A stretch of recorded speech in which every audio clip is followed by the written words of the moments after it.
発さん飛んでよ怖くなんかないんだよ森やのっぱらで発さん飛んでよたくさん集めて巣作り頑張ってね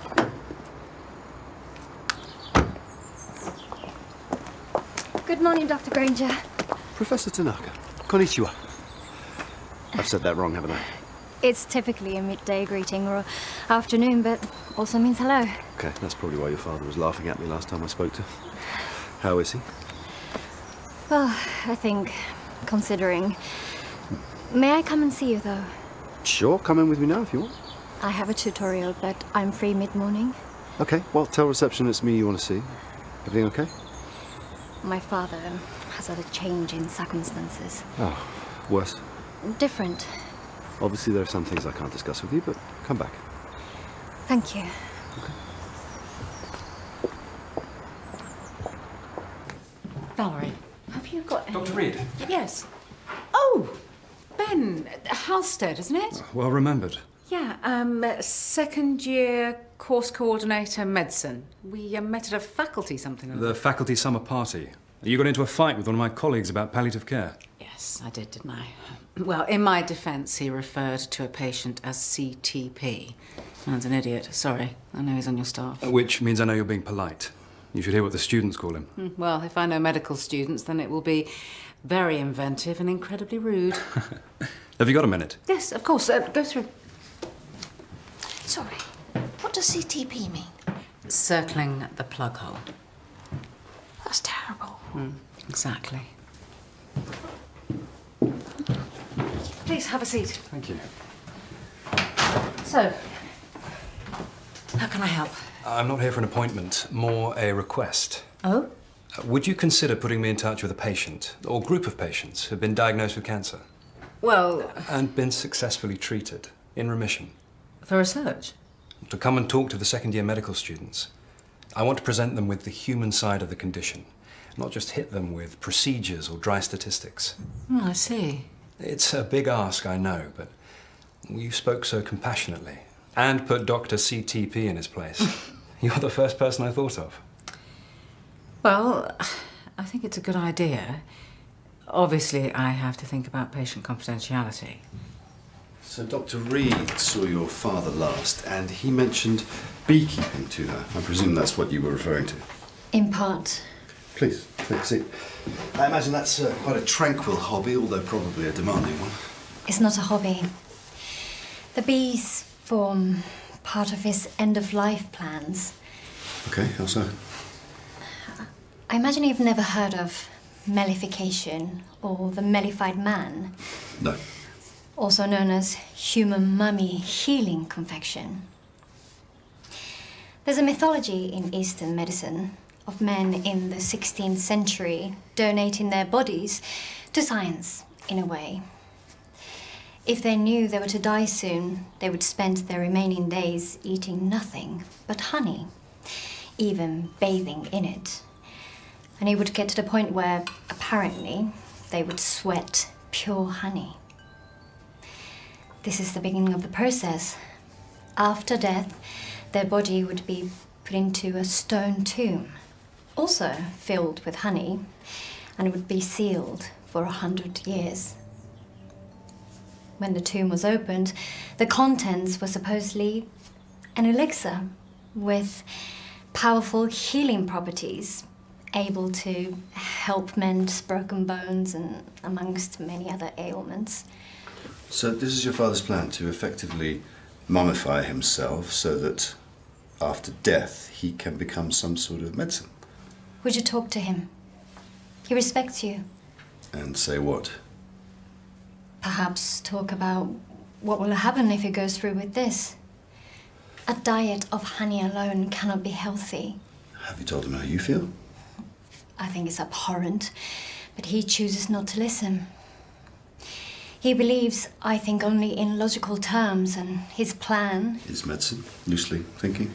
Medicine, magic, metamorphosis, mythology.